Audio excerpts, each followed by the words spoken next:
واقعہ کربلا اس سے ریلیٹڈ نہیں ہے کہ جی ان کے اوپر پانی بند ہو گیا، ان کے اوپر ظلم ہوا، کتنے بندے شہید ہوئے، یہ سیکنڈری چیز ہے۔ اصل چیز ہے کربلا ہوئی کیوں نبی علیہ السلام کی محنت کو 50 سال کے اندر اس لیول تک پہنچا دیا گیا کہ ہزاروں صحابہ زندہ ہیں اور نبی صلی اللہ علیہ وآلہ وسلم کی پوری اولاد ذبح کر دی جاتی ہے۔ ہم تو یہ کہہ نہیں رہے کہ کیسے ذبح کیا انہوں نے، آری چلائی تھی یا تلوار چلائی تھی، یہ تو واقعہ کربلا تو سب کو پتہ ہے، ان کی شہادت بھی سب کو پتہ ہے۔ جامعہ ترمذی میں حدیث ہے حسن و حسین جنتی نوجوانوں کے سردار ہیں اور ان کی والدہ جو ہے وہ جنتی عورتوں کی سردار ہے، اور المستدرک الحاکم میں حدیث ہے حسن و حسین جنتی نوجوانوں کے سردار ہیں اور ان کے والد ان سے بھی بہتر ہیں۔ تو یہ تو ڈیفینٹ حدیثیں ہیں، یہ تاریخ تو نہیں ہے، نبی علیہ السلام کے فرامین ہیں۔ تو ان کی موجودگی میں ان کے ساتھ یہ کچھ کیا جائے، ہم نٹی گریٹیز میں نہیں پڑھتے، ہم اس تھیم کے اوپر کہ یہ کون سی چیز تھی جس نے خلافت راشدہ کو ملوکیت میں بدل دیا، ہم اس تھیم کے اوپر بات کرتے ہیں۔ ہم کہتے ہیں چھوڑ دیں، بندے ہندے چھوڑیں، الٹیمیٹلی کیا نکلا ہے، کس کی وجہ سے ہوا ہے، وہ تو احادیث کی کتابوں میں موجود ہے۔ ہم کب کہہ رہے ہیں خفیہ کیمرے لگا گئے جی کس نے گولی پہلا تیر کس نے چلایا، یہ وہ ہم تو بتا رہے کس کے دور حکومت میں ہوا اور ان کا اپنا کردار کیا تھا، اس کو کس طریقے سے لا کے تخت پہ بٹھایا گیا، وہ ساری کی ساری چیزیں تو سامنے ہیں۔ وہ تاریخ کی کتابیں نہیں ہیں، حدیث کی کتابیں ہیں۔ اگر آپ کہتے ہیں کہ بخاری مسلم سے ہم نے صرف رفع الیدین کی حدیثیں لینی ہیں یا ایمانیات کی حدیثیں لینی ہے اور باقی جو بخاری اور مسلم میں آل امیہ کی بدماشیوں کو ننگا کیا گیا ہے وہ ہم نے نہیں لینی ہے، تو سر پھر آپ اپنے آپ کو کلیئر کٹ، پھر ہم آپ سے واقعہ کربلا نہیں ڈسکس کریں گے، حجیت حدیث پہ بات کریں گے۔ آپ کو اپنے آپ کو منکرین حدیث کہنا پڑے گا، یہ آپ اسکروٹنگ کیسے کریں گے؟ اس سے بڑی بات مجھے یہ بتائیں کہ عظمت صحابہ بڑی چیز ہے یا عظمت محمد رسول اللہ صلی اللہ علیہ وآلہ وسلم؟ تو بریلوی یہی تو رونا رو رہے ہیں، وہ کہہ رہے ہیں کہ قرآن میں تھوڑی آیات ہیں، آپ پھر مڑ مڑ کے پڑھتے ہیں قل انما انا بشر مثلکم، اس میں تو نبی علیہ السلام کی تنقیص ہو رہی ہے۔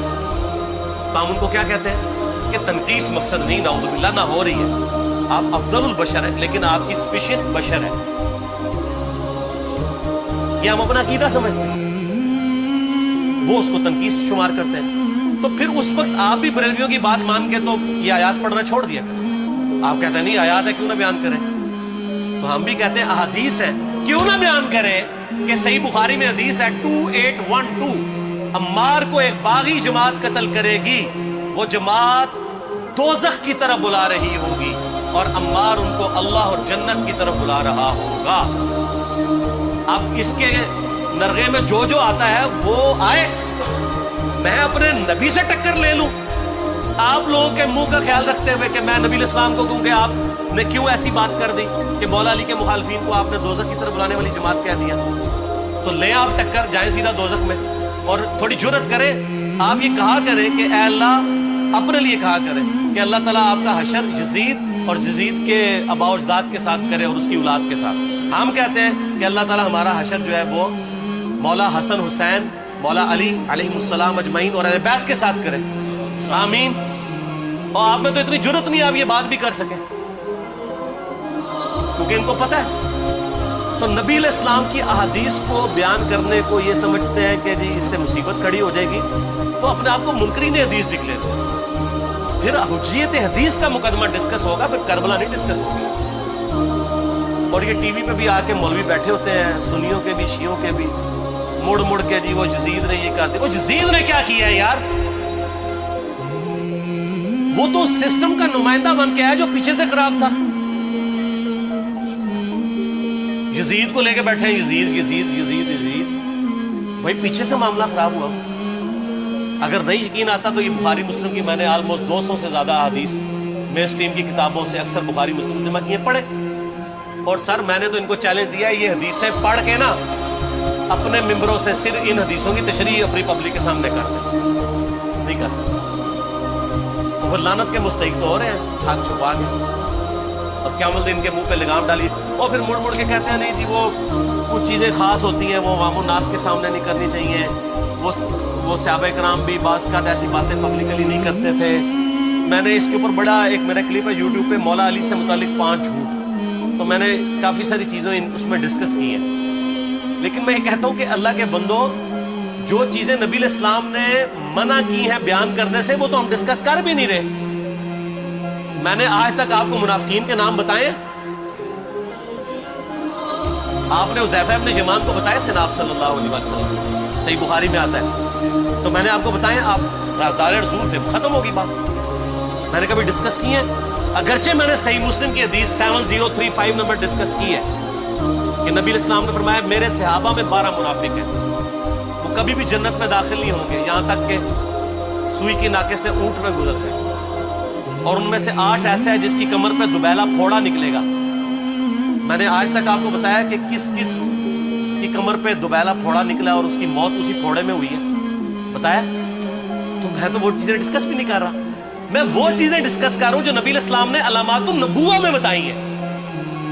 یہ امام بخاری حدیث نبوت کی دلیل کے چیپٹر میں لے کے آئے ہیں, اور امام بحیقی نے 3500 احادیث پر مشتمل ایک کتاب لکھی ہے دلائل النبوہ, کہ ہم نبی صلی اللہ علیہ وسلم کو نبی کیوں مانتے ہیں, اس کے اوپر.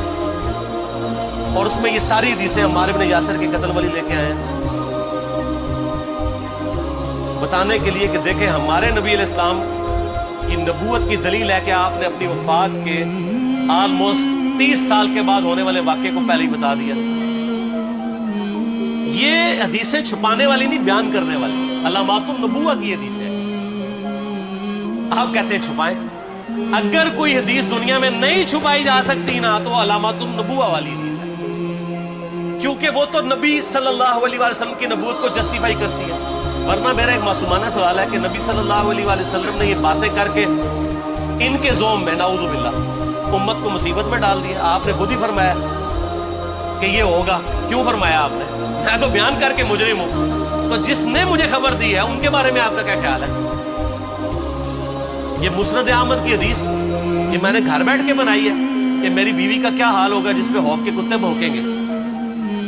تو سیدہ عائشہ سے مجھ سے زیادہ نبی علیہ السلام کو محبت تھی, لیکن آپ اللہ کے پیغمبر تھے, آپ نے اپنے گھر کی خبر بھی نہیں چھپائی, بتا دی کہ یہ ہوگا. اور اس سے بڑھ کے آپ صحیح بخاری میں دیکھیں عمار بن یاسر کا خطبہ ہے. میں نے یہ سارا, پریشان نہیں ہونا, یہ ریسرچ پیپر میں سارا کچھ موجود ہے, اور کوئی چیز بھی ایسی نہیں اس میں اسکپ. صحیح بخاری میں خطبہ ہے کہ عمار بن یاسر کو مولا علی نے بھیجا کوفے میں. کوفے والے نیوٹرل ہو گئے تھے کیونکہ بصرہ سے سیدہ عائشہ آ رہی تھی, اور وہاں پہ انہوں نے کہا نہ ہم سیدہ عائشہ کا ساتھ دیں گے نہ مولا علی کا دیں گے. تو عمار بن یاسر کو تیار کرنے کے لیے, یعنی وہاں کی جو عوام تھی اس قتال کے لیے, مولا علی نے بھیجا. تو سیدنا عمار بن یاسر نے وہاں پہ کوفے کے منبر پہ خطبہ دیا. بخاری کے الفاظ ہیں, اوپر والی سیڑھی پہ عمار بن یاسر نے حسن ابن علی کو بٹھایا, حالانکہ حسن ابن علی سے 4 گنا بڑی عمر تھی عمار بن یاسر کی, 90 پلس ہو چکے ہوئے تھے, 3-4 گنا ان کی عمر تھی, لیکن اہل بیت کا احترام کیا. خود نچلی سیڑھی پہ بیٹھے. بخاری کے الفاظ ہیں کہ اے لوگو اللہ نے تمہیں آزمایا ہے, ایک طرف دنیا اور آخرت میں تمہارے نبی کی بیوی ہے سیدہ عائشہ, دنیا اور آخرت میں, یعنی عزت اپنی جگہ قائم. یہاں لوگ سمجھتے ہیں کسی کی غلطی آ گئی تو پتہ نہیں کیا ہو گیا, وہ یار اس کا مرتبہ اپنی جگہ ہے, غلطی اپنی جگہ ہے, پیغمبر نہیں ہے وہ. اور دوسری طرف علی ابن ابی طالب ہے. اللہ اب دیکھے گا تم عائشہ کی اطاعت کرتے ہو یا اللہ کی, علی کی نہیں اللہ کی. کیوں؟ یا ایھا الذین آمنوا اطیعوا اللہ واطیعوا الرسول واولی الامر منکم. ان کا اولو الامر مولا علی ہے, ان کی اطاعت واجب ہے. یہ اللہ نے آزمایا کہ اللہ کی اطاعت کرتے ہو یا عائشہ. اور آپ حیران ہوں گے, یہ حدیث امام بخاری حضرت عائشہ کی فضیلت والے چیپٹر میں لے کے آئے ہیں. اگر امام بخاری مشورہ کر لیتے نا ناسبیوں سے تو انہوں نے کہا تھا سر آخری صحیح رکھو, پچھلے والا رہن دو,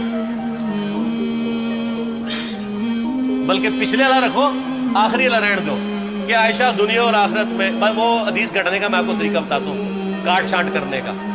وہ آدھی حدیثیں لکھتے ہیں نا, آدھی حدیث ایسے لکھتے ہیں امام بخاری کہ سیدہ عمار بن یاسر نے خطبے کے دوران فرمایا کہ سیدہ عائشہ دنیا اور آخرت میں تمہارے نبی کی بیوی ہے, بس.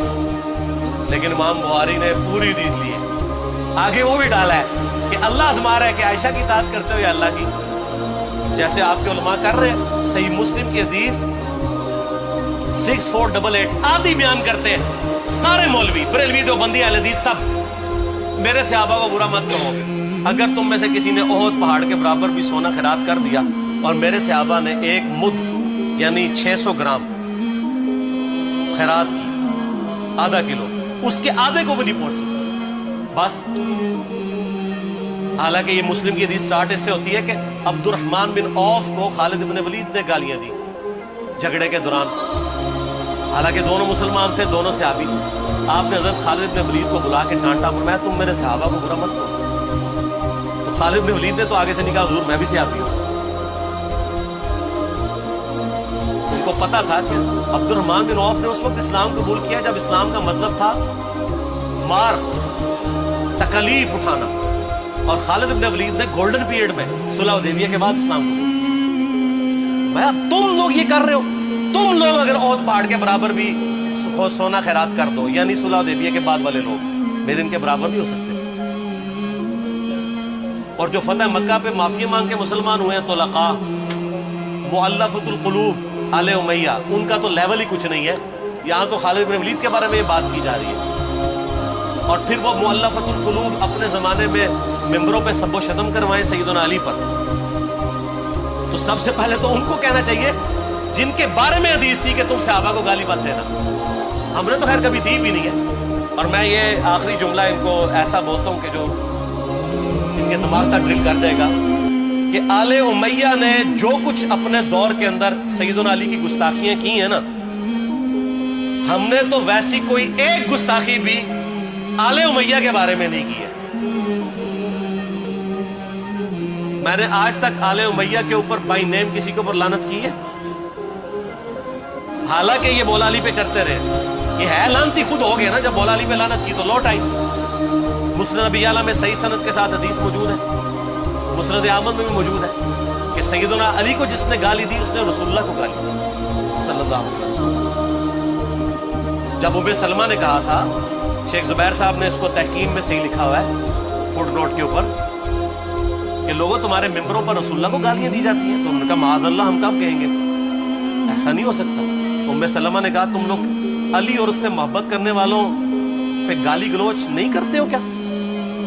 جبکہ میں نبی کی بیوی کہتی ہوں کہ سب سے زیادہ رسول اللہ سے محبت، سیدنا علی سے محبت نبی صلی اللہ علیہ وآلہ وسلم کرتے تھے. لہٰذا جب یہ تم کہتے ہو نا علی پر لعنت، علی سے محبت کرنے والوں پہ لعنت، تو یہ لعنت تو تم نبی علیہ السلام تک لے کے جا رہے ہو نعوذ باللہ، کیونکہ علی سے محبت کرنے والا پہلے نمبر پہ نبی صلی اللہ علیہ وآلہ وسلم.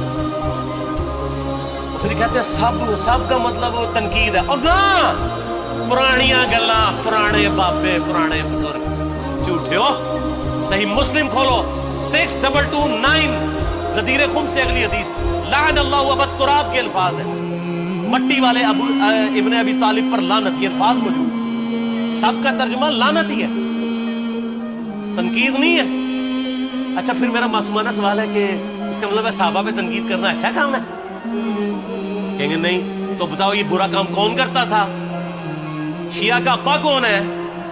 رافضیوں کا ابا کون ہے؟ آل امیہ. تو لہذا شیعہ نو میں کہنا کہ تسی شیخین کے اوپر بکواس اور تبرہ کرنے کی بجائے نا آپ لوگوں کو حقائق بتائیں کہ ٹوٹی کمند کہاں. سب مجرمین آل امیہ، اور یہ آل امیہ اور بنو ہاشم کی لڑائیاں نبی علیہ السلام کی بعثت سے پہلے چل رہی تھی، صدیوں سے چل رہی تھی.